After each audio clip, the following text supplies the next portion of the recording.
네, 이 아침 우리에게 주신 하나님의 말씀은 사도행전 제14장 19절에서 23절까지 말씀입니다.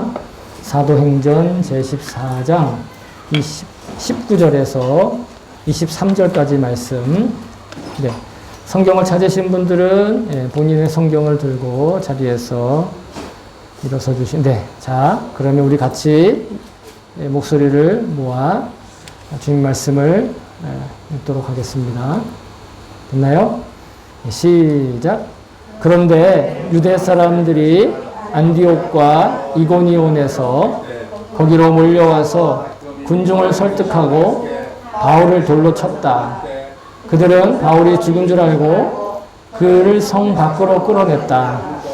그러나 제자들이 바울을 둘러섰을 때에 그는 일어나서 성 안으로 들어갔다. 이튿날 그는 바나바와 함께 더베로 떠났다. 바울과 바나바는 그 성에서 복음을 전하여 많은 제자를 얻은 뒤에 루스드라와 이고니온과 안디옥으로 되돌아갔다. 그들은 제자들의 마음을 굳세게 해주고 믿음을 지키라고 권하였다. 그리고 또 이렇게 말하였다. 우리가 하나님 나라에 들어가려면 반드시 많은 환난을 겪어야 합니다. 그리고 그들을 위해서 각 교회에서 장로들을 임명한 뒤에 금식을 하면서 기도하고 그들이 믿게 된 주님께 그들을 맡겼다. 아멘. 주님의 말씀입니다. 모두 자리에 앉아주시기 바랍니다. 네, 그럼 제가 설교를 위해서 잠깐 기도하겠습니다. 참 좋으신 하나님 감사합니다. 오늘도 변함없이 우리에게 이 귀한 말씀, 놀라운 약속의 말씀 주셔서 부족하고 또 여러 흠이 많은 종이 하나님 감히 이 말씀을 들고 이 자리에 섰습니다.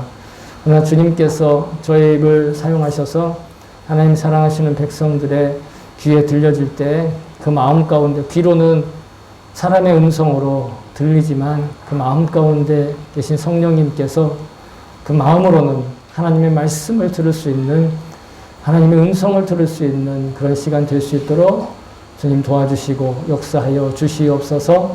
감사드리며 예수님의 이름으로 기도합니다. 아멘. 할렐루야. 네, 오늘은 마음을 굳게 하여 라는 제목으로 여러분과 함께 주의 말씀의 은혜를 나누도록 하겠습니다. 우리가 지난 주일 말씀을 통해서 이 땅에 이 세속적인 가치가 주목하고 또 열광하고 있는 그 우상들에 대해서 우리가 성도인 우리가 어떻게 자세와 태도를 가져야 될 것인가에 대해서 배웠습니다. 간단하게 다시 한번 요약을 해드리면 우상 숭배라는 것 자체가 바로 이기적인 마음에서 또 자기중심적인 태도에서 시작되는 것이고, 우상 숭배와 자기중심적인 이기심은 동일한 것이다. 그런데 세상은 이것을 너무 당연하게 여기고 그것이 너무 자연스럽게 여긴다라는 거예요, 세상은. 그러나 성도는 하나님께서 어떤 마음을 가지셨는가를 아는 사람들입니다. 창조주 하나님께서는 결코 인간이 이기적인 마음과 자기중심적인 태도를 살아가는 것을, 그 가벼운 자세를 절대 기뻐하지 않으신다고 얘기하셨습니다. 따라서 우상을 숭배함으로써 자신의 이기심을 숭배하는 그 세속의 탐욕적인 가치관에서 해방돼서 참된 생명의 자유, 진리를 누릴 수 있기를 다시 한번 여러분 주님의 이름으로 축복합니다. 아멘. 네, 그래서 오늘 본문은 그러한 놀라운, 정말 이 우상이 주는 것과는 비교할 수 없는 그런 참된 자유와 진리를, 그 복음의 소식을 듣고 참된 자유를 만끽했던 그 군중들과 대중들이 어떻게 그 우상을 섬기던 일을 버리지 못해서 다시 무너져 내렸는지에 대해서 고발하고 증언하고 있는데요. 오늘 본문 19절에 보시면 유대 사람들, 자, 유대 사람들은 바로 바울을 반대하는 유대 사람들이죠. 이 유대 사람들이 안디옥과 이고니온에서 몰려왔다 이렇게 얘기하거든요. 자, 여러분 지도를 한번 다시 보시면 이게 일본어로 되어 있지만 여러분 뭐 제가 어느 곳인지 다시 설명을 드리면, 자, 여기 보시면 죄송합니다. 이곳이 지금 루스드라입니다. 일본어는 리스토라라고 얘기하는데 루스드라고, 이 바로 위에가 이고니온이고, 그리고 이 옆쪽이 바로 안디옥입니다. 여기도 안디옥인데 여기는 수리아 안디옥이고 여기는 비시디아 안디옥이죠.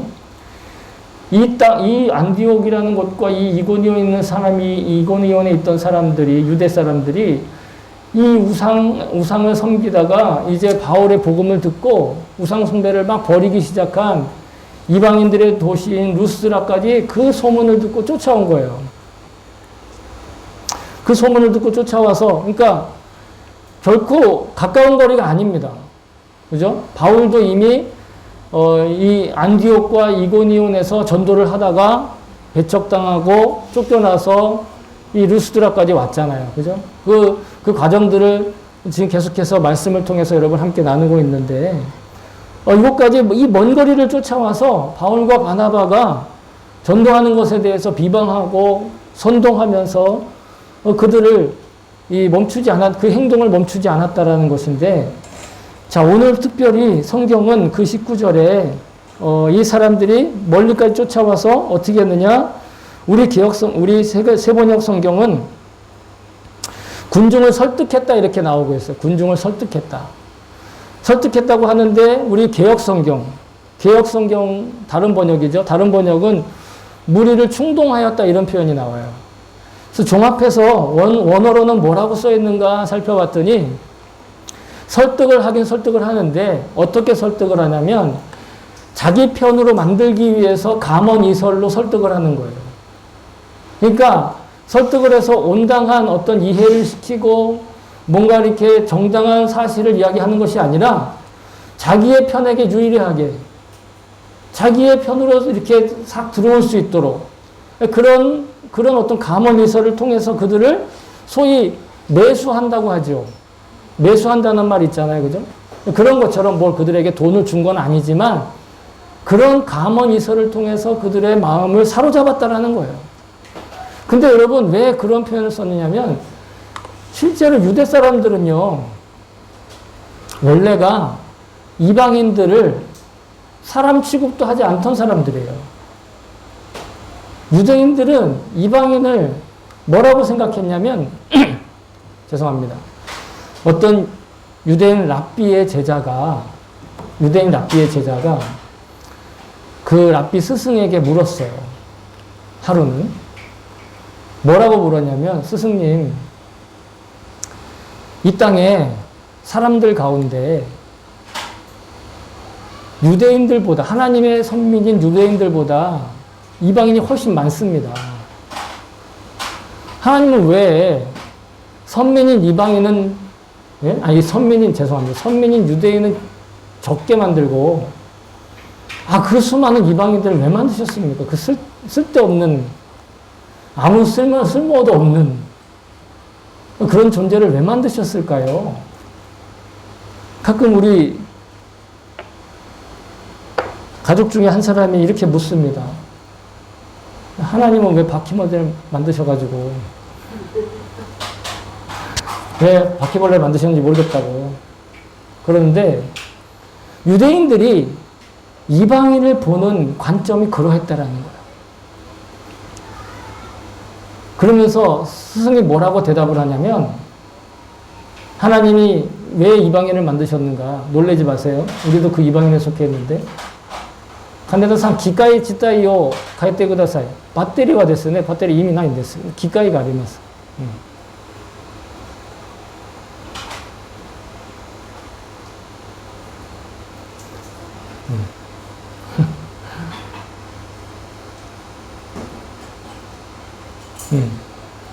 이 됐을까?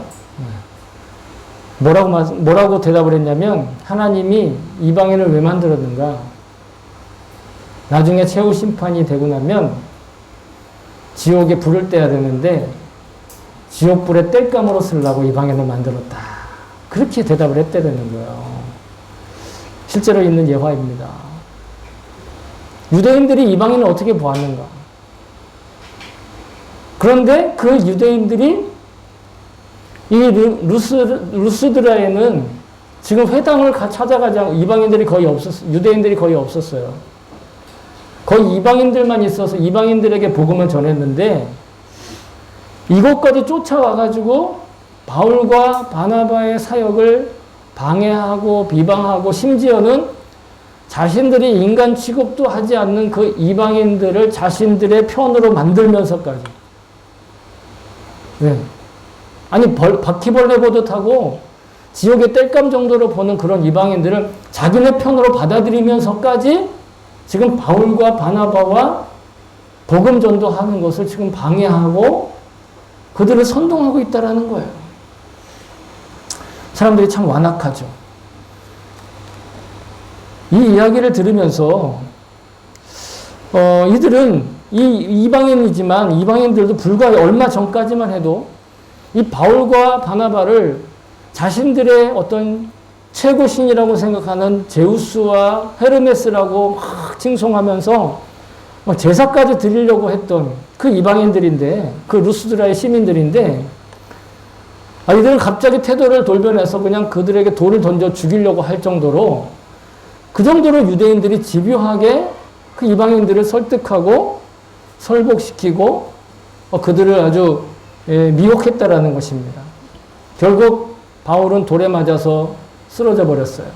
그리고 성 밖에 버려졌습니다.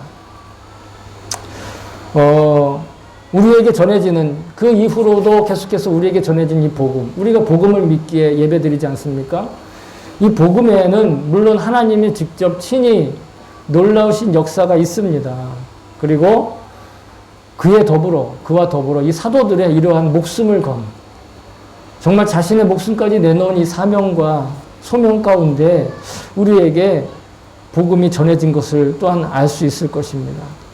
이런 희생과 고난의 토대 위에 뿌려진 복음이 처음 사람들에게 전해질 때 정말 감동을 하죠. 우리도 처음 예수님을 느꼈을 때, 또 복음을 들었을 때, 그 약속의 소망을 받았을 때 마음 안에 일어나는 감동이 있었을 겁니다. 눈물도 흘리기까지 하지요. 자신의 모든 것을 버려도 괜찮을 만큼 감동하게 됩니다. 근데 일이 처음 있었던 일이 아니에요. 바울에게만 일어난 일이 아니라 심지어 예수님은 그 때문에 죽기까지 하셨어요. 예수님이 십자가에 달리시기 일주일 전 일입니다. 예루살렘에 나귀를 타고 올라가실 때 사람들이 이 야자수나무, 이 종려나무까지를 다 꺾어가지고 바닥에 깔고 흔들면서, 그리고 심지어는 자기들의 그 겉옷, 유대인들에게 겉옷은요 거의 재산과 같은 거예요. 겉옷을 막 깔아가지고 카페트처럼 만들어서 예수님을 막 찬양하면서 소리질러 찬양했어요. 오늘 제가 좀 오랜만에 큰 소리로 찬양하다 보니까 목소리가 좀 그랬는데, 이거보다 더 심하게 호산나 다윗의 자손이여, 호산나 다윗의 자손이여 이랬어요. 무슨 뜻이냐면 호산나는 우리를 구원하소서라는 뜻이에요. 네. 그러니까 예수님을 구세주로 받아들였다는 거예요, 예루살렘 사람들이. 그런데 불과 일주일 만에 어떻게 했느냐? 그 똑같은 소리로, 그 똑같은 목소리로, 그 똑같은 입으로. 예, 제가 아는 어떤 목사님은요, 그거를 입이라고 안 하더라고요. 비방용 단어가 있는데, 주둥이라고 얘기합니다. 근데 주둥이는요, 표준어예요. 예, 국어사전에 보시면, 예, 짐승들의 입을 주둥이라고 얘기하는데, 그거는 입이 아니래요. 근데 똑같은 그 입으로 예수님께 호산나 하면서 찬양했던 그 입으로 일주일 만에 뭐라고 얘기하냐면, 십자가에 못 박아라. 십자가에 못 박아라. 똑같은 사람들이.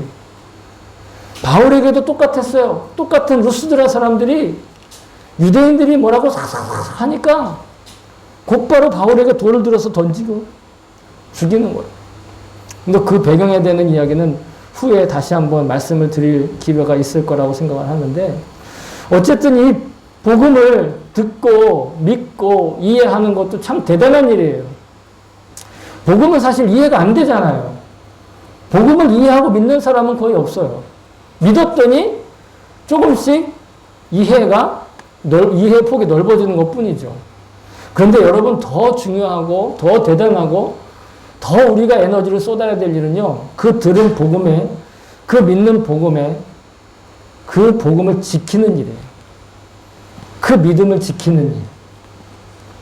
복음을 믿는 것도 대단한 일이지만, 복음을 믿고 이 더운 날씨에 여기까지 와서 예배 드리는 것도 참 대단한 일이지만, 우리가 이 예배를 마치고 저 문을 통해서 집에 그 더운 나머지 일주간을 그 믿음을 붙들고 살아가고 지키는 건 사실은 더 중요하고 소중한 일이라는 거예요.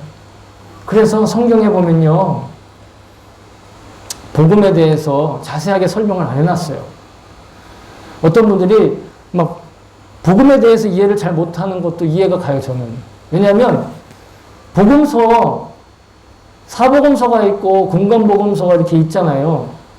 다 읽어봐도, 다 읽고 나면 근데 복음이 뭐지? 이럴 때가 있어요. 실제로 그래요. 왜? 복음에 대해서 설명해 놓지 않았어요. 그냥 복음이신 예수님에 대한 이야기를 그냥 쭉 늘어놨을 뿐이죠. 그러다 보니까 복음서라고 하는데 복음서를 많이 읽어도 복음을 이해하지 못하는 경우가 있더라는 거예요.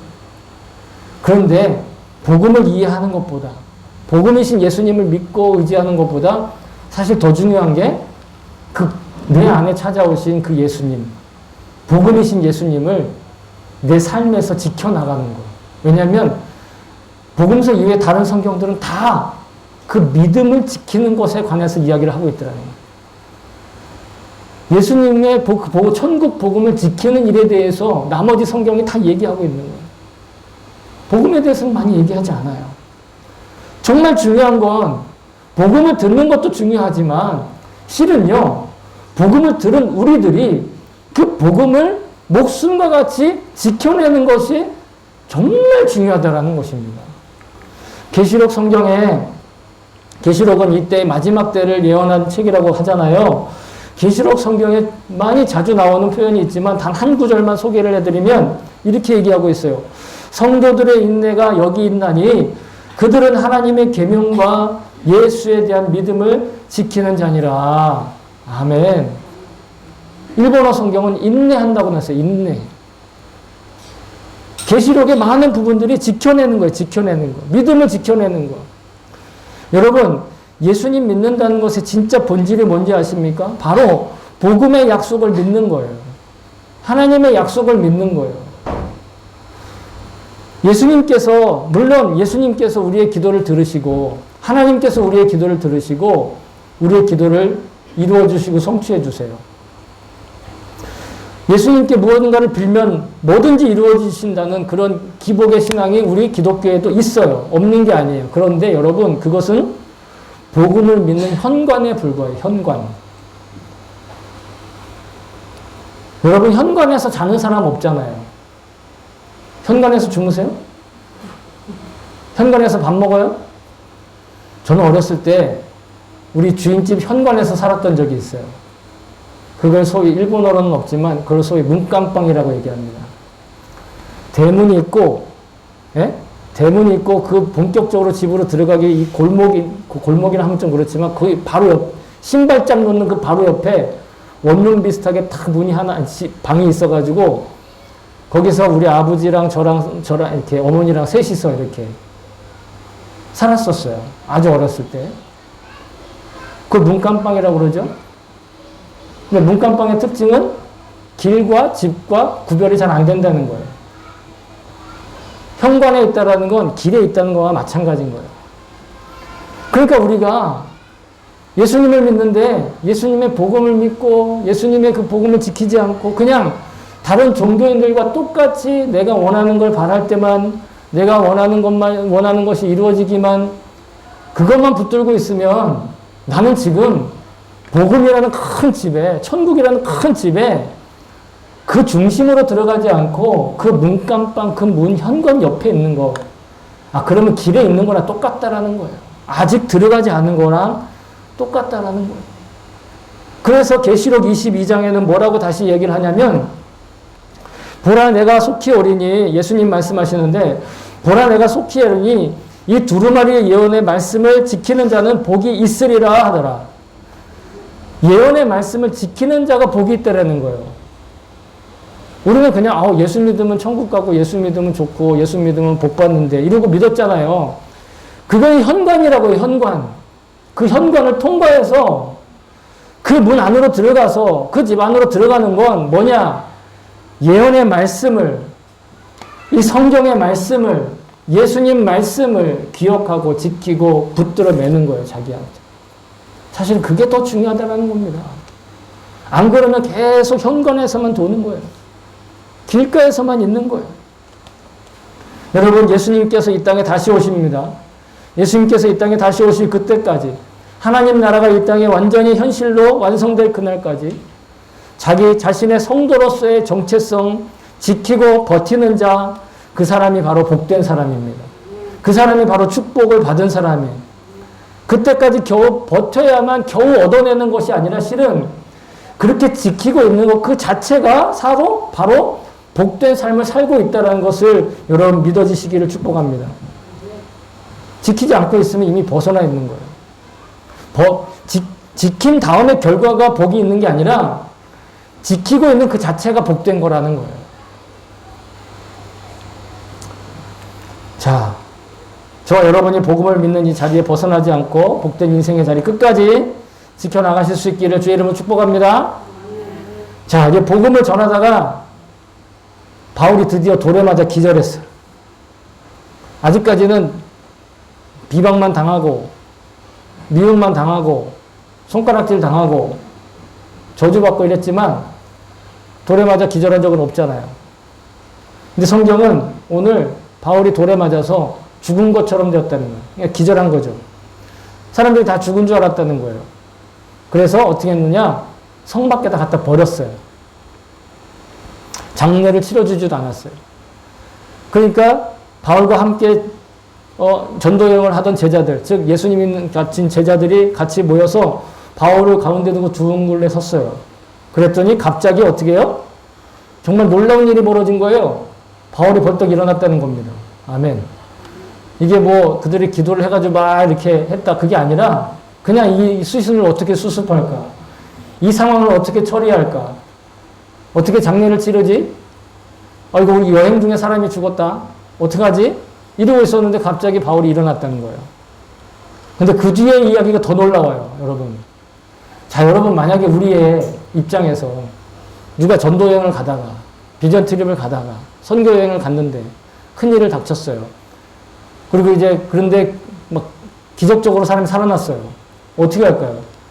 야, 이번 선교여행은 일단 여기서 정리를 하고 돌아갑시다. 하든가, 이번 좀 안 좋은 일이 있으니까 피해 갑시다. 그랬을 텐데 바울이 어떻게 했느냐? 다시 루스드라 성으로 들어갔다는 거예요.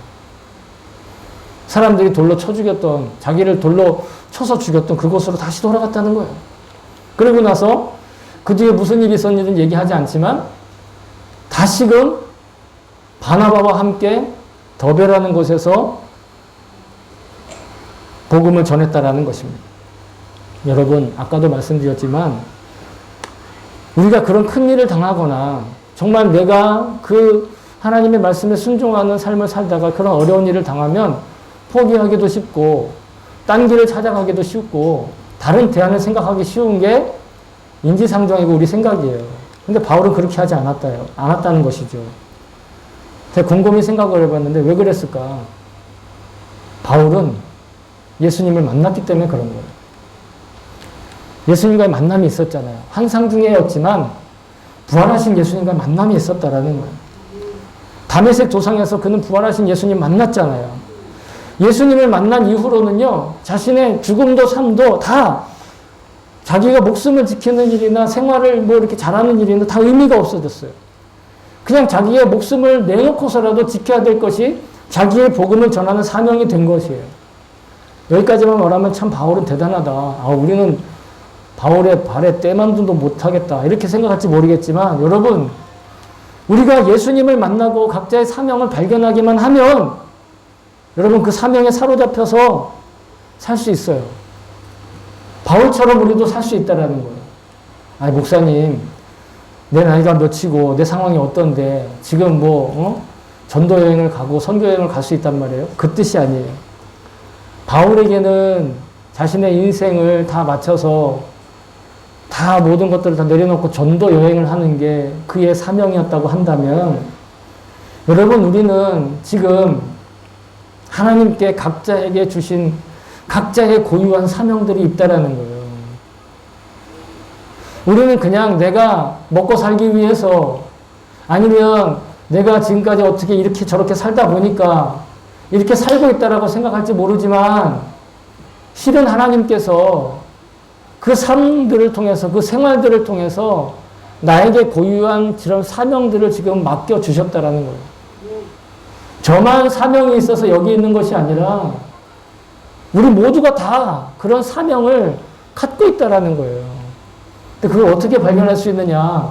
예수님을 만나면 돼요. 근데 우리는 이미 다 예수님을 만났어요.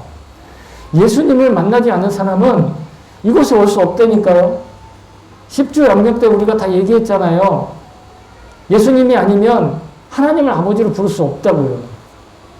성령님이 아니면 우리가 예배하고 예배하지 못하는 것 때문에 우리의 양심의 가치가 생기지 않는다고요. 우리 안에 생명님이 있다라는 건 이미 예수님이 계신다라는 거예요. 그러면 우리는 지금 예수님을 만난 거예요. 그리고 나서 우리의 삶은 바로 예수님이 우리에게 주신 사명이라니까요. 지금 내가 돈 버는 거, 지금 내가 사람 만나는 거, 지금 내가 병원에 가는 거, 버스 타는 거, 다 우리의 사명 가운데 있는 일이라는 거예요. 이 사명을 발견하는 눈이 열리시기를 축복합니다. 바울과 같은 그런 똑같은 사명이 아니라도 괜찮아요. 우리가 누구의 아들입니까? 우리가 누구의 어머니입니까? 우리가 누구의 가족입니까? 그 가족의 자리도 바로 사명의 자리예요. 우리가 회사원입니까? 학생입니까? 예수님과 함께 있는 그곳이 바로 사명의 자리라는 거예요. 왜 이렇게 말씀을 하느냐? 자, 잘 들어보세요. 우리 각자에게 주어진 사명을 성실하게 지키는 것, 그것이 곧 복음을 전하는 일이에요. 바울은 직접 사람들에게 예수의 복음을 전하니까 그것이 사명이 되었지만 우리는 우리가 살아가고 있는 이 삶의 자리에서 복음을 전한다면 그게 사명에 충실한 거예요.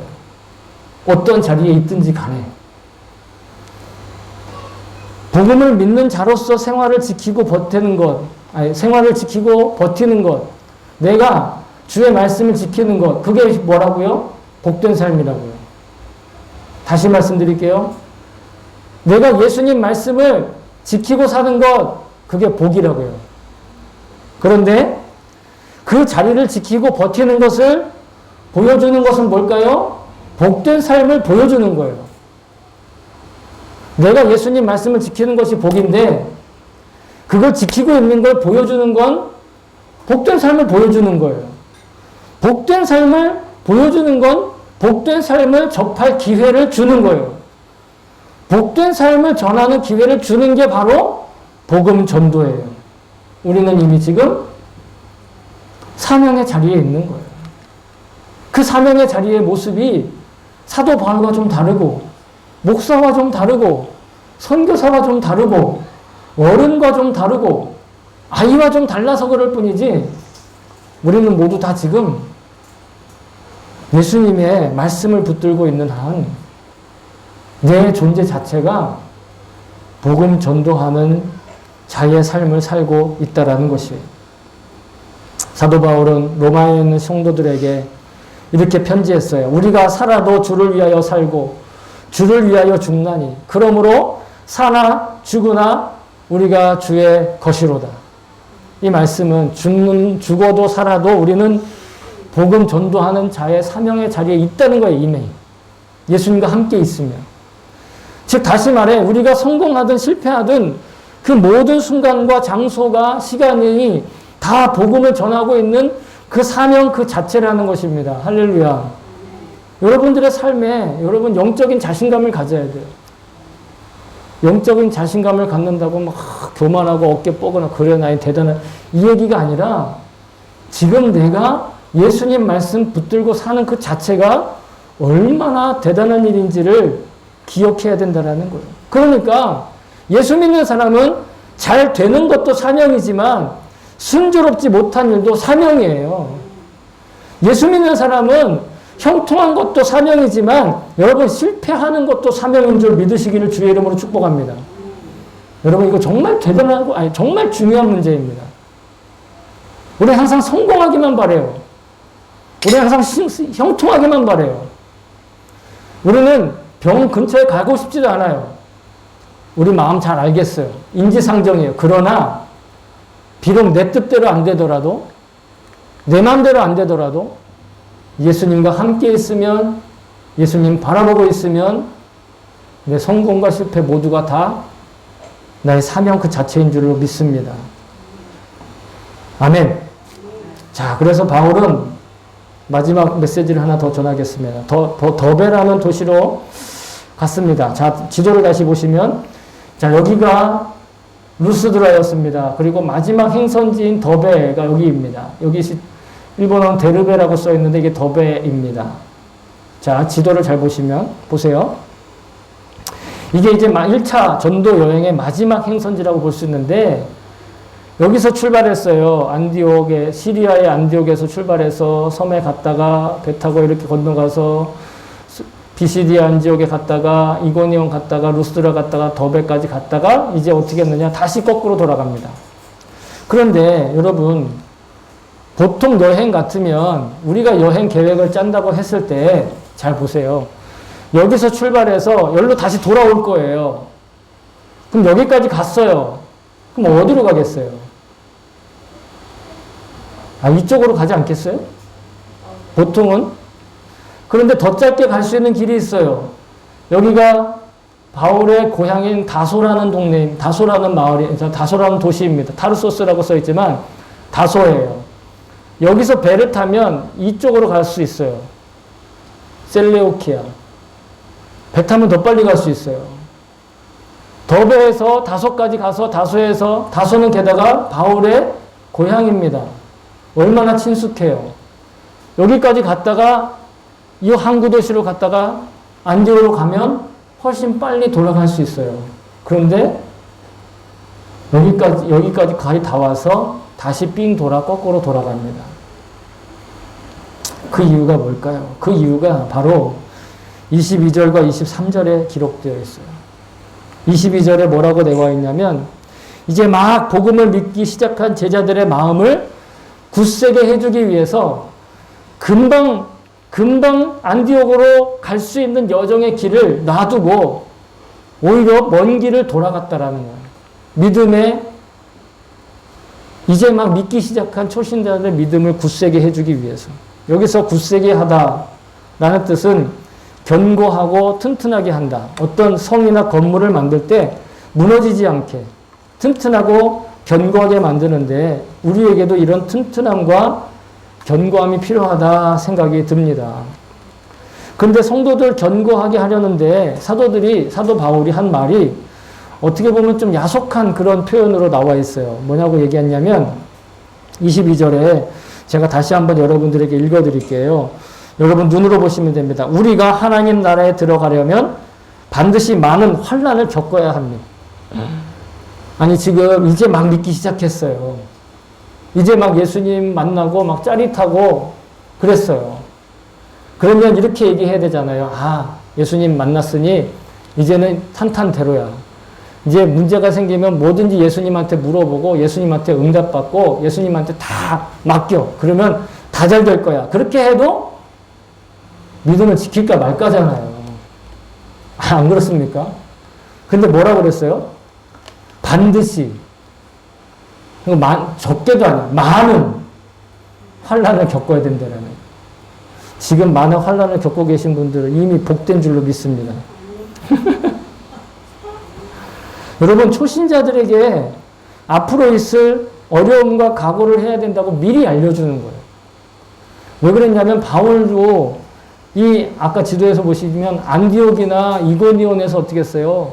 손가락질 당했고요. 무시당했고요. 심지어는 루스드라에서는 돌판매까지 당했잖아요. 거의 죽을 뻔했잖아요. 그 경험을 다시 얘기해 주는 거예요. 그러면서 마음을 예수님의 말씀을 지키고 복음을 지키는 것에 대해서 마음을 견고하게 권면했다라는 거예요. 자기뿐만 아니라 자기 제자에게도 항상 이렇게 얘기했어요. 디모데후서 1장 8절에 보시면 그러므로 너는 내가 우리 주를 증언함과 또는 주를 위하여 갇힌 자 된 나를 부끄러워하지 말, 갇혀 있는 걸 부끄러워하지 말라는 거예요. 오직 하나님의 능력을 따라 복음과 함께 어떻게 하라? 고난을 받으라. 아, 복음을 믿는데 고난 받는 건 너무 자연스럽다라는 거예요. 고난을 받는 것 그리스도의 제자에게 너무 당연한데 여러분 그 이유가 뭔지를 사도 바울은 이렇게 얘기하고 있어요. 로마에 있는 신도들한테 보낸 편지에서 로마서 8장 17절에 보시면 자녀이면 또한 상속자 곧 하나님의 상속자요. 중요한 구절입니다. 그리스도와 함께한 상속자니 그리스도와 함께 상속을 받는 거예요. 우리가 그와 함께 영광을 받기 위하여 뭣도 고난도 함께 받아야 할 것입니다. 예수님은 이미 고난 받으셨어요. 물론 내 대신 고난 받으시고 십자가에 달려 죽으셨지만 그 예수님의 고난에 동참하는 자만이 결국은 그 영광에 들어가게 된다는 거예요. 이것이 우리가 우상 숭배하는 다른 종교들과 우리의 복음의 결정적인 차이예요. 다른 우상 숭배를 하는 종교들은 이런 이야기를 하지 않아요. 어떻게 하면 그 고난을 피하게 할 것인가? 어떻게 하면 그 고난에서 약간 곁길로 가서 묘안을 생각해내고 소위 말해 꼼수를 부릴 수 있을까? 그것들을 이야기하지만 성경은 우리에게 얘기합니다. 정면 도전하라. 정면 돌파하라. 그러면서 뭐라고 얘기하시냐면 분명히 얘기하세요. 사람이 감당할 시험밖에는 너희가 당한 것이 없나니 오직 하나님은 미쁘사 너희가 감당하지 못할 시험당함을 허락하지 아니하시고 시험당할 즈음에 또한 피할 길을 내사 너희로 능히 감당하게 하시느니라. 피할 길을 내서 그 어려움을 피하게 하는 게 아니라 피할 길을 내는데 그 피할 길은 바로 그 어려움을 능히 감당하게 한다라는 거예요. 하나님이 지금 우리가 고난을 겪는다. 아니면 사람들한테 무시를 당한다. 아니면 사람들에게 인정을 받지 못한다. 실은 그것은 우리가 능히 감당할 수 있는 것이라는 거예요.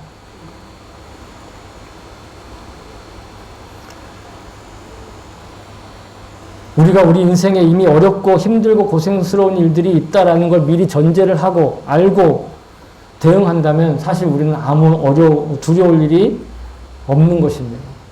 잃을 것이 없는 사람에게 더 이상 무엇을 뺏어갈 것이 없잖아요. 더 이상 나빠질 것이 없는 자리에 있는 사람, 그 사람이 바로 오히려 마음이 편해진다라는 것이죠. 성경에 있는 인물은 아니지만 참 본보기가 되는 인물 한 사람을 소개하고 싶은데요. 그게 바로 마츠시타 코노스케라는 분이세요. 예, 나셔널의 창업자이면서 이 나셔널은 지금 파나소닉으로 바뀌었죠. 마츠시타 세계직구라고 하는 마츠시타 정경숙이라고 하는 이 사회 지도자들을 양성하는 기관도 세우신 분이에요. 그를 일명 경영의 신이다. 이렇게 얘기를 합니다. 뭘 하더라도 다 성공을 하는 거예요. 그가 남긴 명언들이 많은 사람들에게 용기를 주고 있는데 그가 자신의 성공적인 삶에 대해서 묻는 직원에게 자신의 70세 생일에 그 그룹에 있는 이 직원이 물어봤답니다. 회장님은 어떻게 이렇게 큰 성공을 이루셨습니까? 그러자 마츠시타 회장이 자신은 하늘에서 큰 은혜 3가지를 입고 태어났다 이렇게 얘기했다는 거야. 역시 그럼 그렇지 그죠? 네, 하늘에서 3가지 은혜가 있었다는 거야. 그러면서 말하기를 첫 번째 가난한 거, 두 번째 병약한 거, 세 번째 배우지 못한 거. 일본어로 하면 쇼가꼬의 죄송합니다. 쇼가꼬 마데시카 신가꼬 데키나카타고. 초등학교밖에 못 나왔다는 거예요. 이 답변에 깜짝 놀란 직원이 대답했대요. 이 세상의 모든 불행을 갖고 태어나셨는데 오히려 하늘의 은혜라고 하시니 이해할 수가 없습니다. 그랬더니 마츠시타 세장이 이렇게 다시 대답했대요. 나에게 주신 가난함은 가난함은 부지런함을 낳았고 나의 허약함은 건강의 중요성을 깨닫게 해주었으며 내가 배우지 못한 것은 누구에게라도 배울 수 있는 태도를 가르쳐 주었습니다. 이 타고난 약점이 자신에게 가장 강점이다. 저는 이 예화를 들으면서, 이 예화를 준비하면서 한 가지 더 내 마음 가운데 놀란 일이 있어요. 그게 뭐냐면 이 사람은 그리스도인도 아니라는 거예요. 그리스도인도 아닌데 성경이 말씀하시고 하나님이 말씀하신 이 비밀을 어떻게 알 수 있었을까? 여러분, 복음을 믿지 않는 사람도 이렇게 자신의 성공된 삶을 위해서 자신의 약점을 강점으로 바꾸는 그런 신비와 고난의 신비와 역경의 섭리를 알고 있는데 이미 우리는 그 복음을 알고 있고 이미 우리는 그 놀라운 신비를 알고 있는 사람으로서 꼭 성공을 해야만, 꼭 돈을 많이 벌어야만, 꼭 명예로운 자리에 있어야만, 그래야만 내가 사람답게 사는 것처럼, 내가 뭔가 대단하게 사는 것처럼 꼭 그렇게 살아야 하겠습니까? 언젠가 썩어 없어져 버릴 이 세상의 성공을 위해서도 사람들은 그렇게 자신의 역경과 열악한 운명을 이 축복으로 여기는 자가 있습니다. 여러분, 저와 여러분은 이 썩어 없어질 이 세상의 성공을 위해서 고난을 어거지로 참는 사람들이 아닙니다. 하나님께서 회복하실 그 하나님 나라가 우리에게 참된 희망이 되고 참된 소망이 되는 것을 믿습니다. 이 소망과 약속의 말씀을 우리 각자의 마음속에 깊이 새길 수 있기를 정말 갈망합니다. 사랑하는 성도 여러분, 복음의 감격을 지키지 못하면 세속의 설득력 있는 말과 선동에 의해서 우리의 찬양과 고백은 언제든 고발로 변질될 수 있음을 조심해야 합니다. 나의 고백이 고발하는 것으로 변질되는 것을 막으려면 내가 고난 가운데서도 복음을 믿으려는 마음이, 그 견고함이 절실하게 필요한 것입니다. 주님과 함께 고난받고 있음을 믿고 있다면 주님의 영광에 참여하는 이 축복의 삶도 사실 믿을 수 있습니다. 오직 나는 죽고 예수로 산다는 그 믿음이 내 마음을 견고하게 지켜주는 것. 그 마음만이 나의 마음을 견고하게 지켜주는 것. 오직 예수님을 바라보면서 24시간 주님께서 지금 나와 동행하고 계심을 믿는 믿음만이 내 믿음을 튼튼하게 지켜주는 거예요.